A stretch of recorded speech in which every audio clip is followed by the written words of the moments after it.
Aerobic respiration. Aerobic respiration is an enzymatically controlled release of energy in a stepwise catabolic process of complete oxidation of the organic food.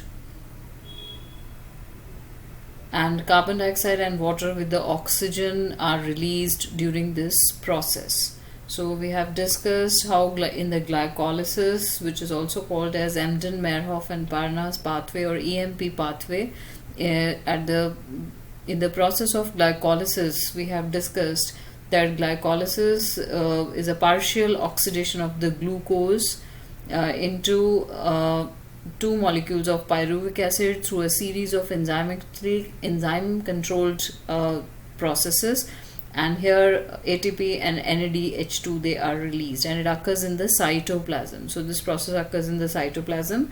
So in plants, glucose is derived from sucrose or from storage carbohydrates, and sucrose is converted into glucose and fructose by the enzyme invertase.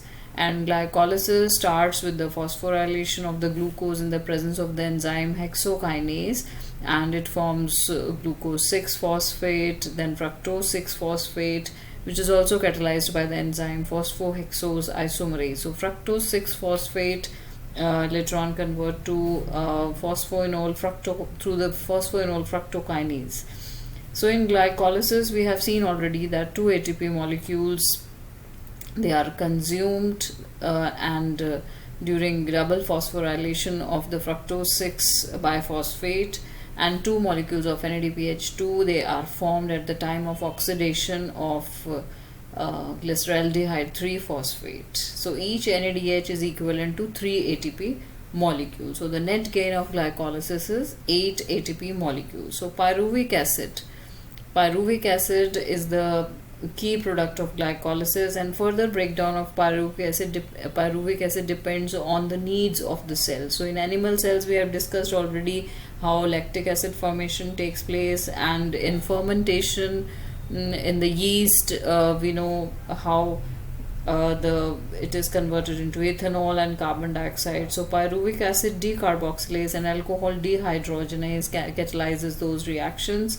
So in both lactic acid fermentation and alcoholic fermentation, very less amount of energy is released, and final product of glycolysis, pyruvate, is now transported from the cytoplasm to the mitochondria for the further breakdown. Now the oxidation of pyruvate to acetyl coenzyme A is done to produce carbon dioxide and NADH, and it is catalyzed by the pyruvic dehydrogenase. It requires the participation of several coenzymes. So pyruvic acid with coenzyme A, it enters the tricarboxylic acid cycle or citric acid cycle. It is also called as citric acid cycle, and tricarboxylic acid cycle involves a number of steps. It was discovered by Hans Grab and in 1940, and this cycle is also called as tricarboxylic acid cycle because the initial product is citric acid.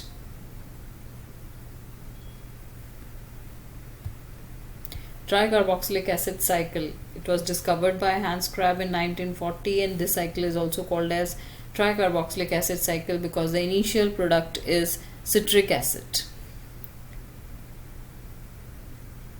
Acetyl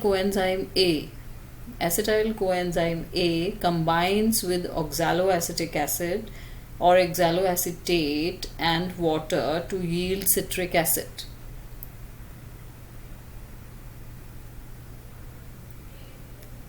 Then this citric acid, in the presence of the enzyme citrate synthetase, and it releases coenzyme A. Citrate is then isomerized to isocitrate. The citrate is isomerized to isocitrate, and it is followed by 2 steps of decarboxylation leading to the formation of alpha keto glutaric acid and then succinyl coenzyme A. In the remaining steps, succinyl coenzyme A is oxidized to oxaloacetate, allowing the cycle to continue. So there are 3 points in the cycle where NAD is reduced to NADH2. You can see there are 3 steps in this cycle where NAD is reduced to NADH2, and one point where FAD is reduced to FADH2. So a molecule of glucose produces two molecules of NADH2, 2 ATP and 2 pyruvate while undergoing glycolysis, and the two molecules of pyruvate are completely degraded in this Krebs cycle to form the two molecules of ATP. So we can see here the two molecules of pyruvate are completely degraded in the Krebs cycle to form two molecules of ATP, 8 NADH2 and 2 FADH2. So terminal oxidation. Now terminal oxidation is the name of the oxidation found in aerobic respiration. It occurs towards the end of the catabolic process and involves the passage of both electrons and protons. Both electrons and protons, they are transferred, and they transfer through the passage of both electrons and protons. They are reduced coenzymes, and then the oxygen is produced, to produce water. So electron transport chain. So it is actually the metabolic pathway through which the electrons passes from one carrier to another inside the inner mitochondrial membrane. This is called as electron transport chain or mitochondrial respiratory chain. So electrons from NADH produced during the citric acid cycle are oxidized to NADH dehydrogenase, and electrons are transferred to ubiquinons.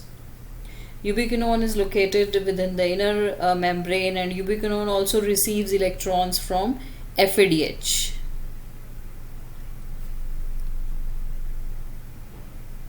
Which is transferred to cytochrome C. It is transferred to cytochrome C and then through cytochrome B and BC1 complex. Okay, this is cytochrome complex. So when they are transferred to the other side. So when the electrons passes from one carrier to another through the electron transport chain, you can see here how they are being transferred from one carrier to another through the electron transport chain. They produce ATP from ADP. They produce ATP, and the number of ATP molecules synthesized depends upon the electron donors.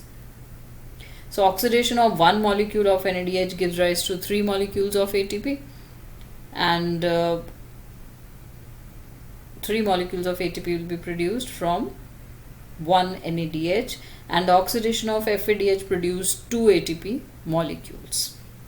So oxidative phosphorylation is a respiratory process, and the energy of oxidation reduction is used for the production of proton gradients across the phosphorylation, whereas we have seen already in the photophosphorylation, which occurs in the photosynthesis.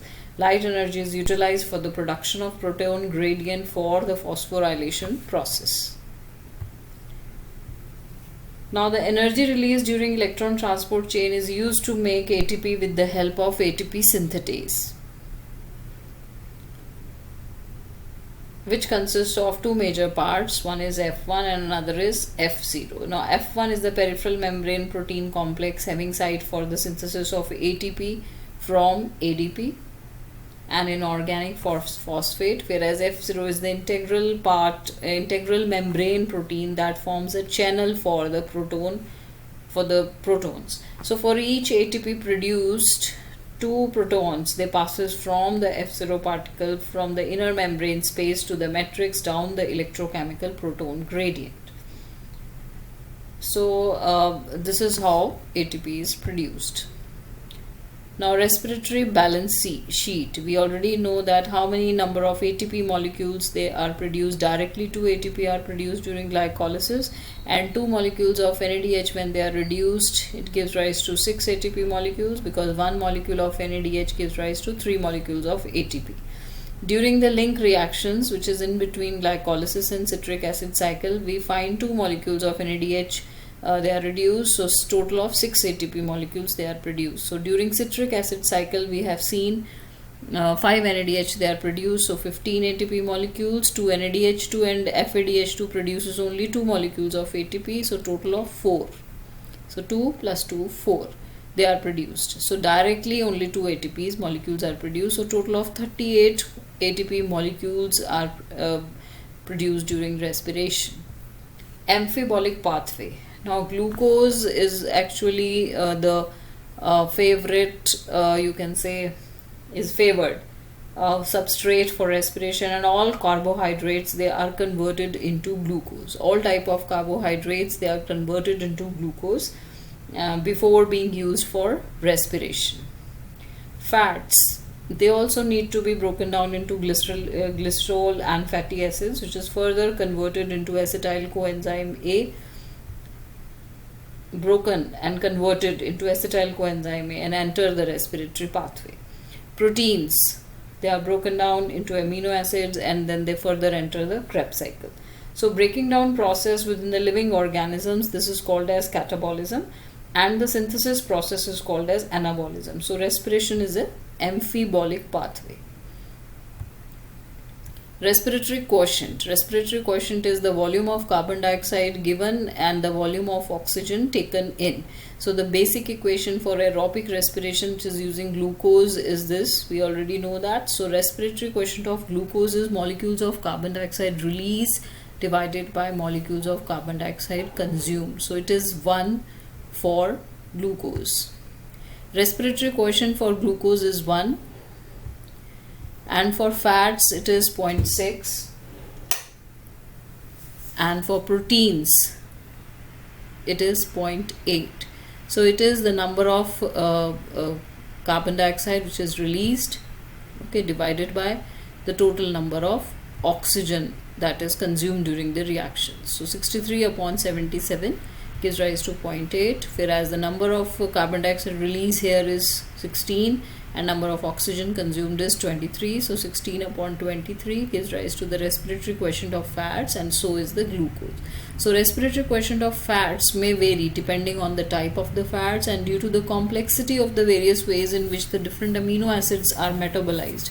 So no single respiratory quotient can be assigned to the oxidation of protein in the diet, but estimated value is nearly 0.8. So if a mixture of substrates is being used, then the figure may be different. For example, it can be 0.8 and then it can differ according to the substrate that is being consumed.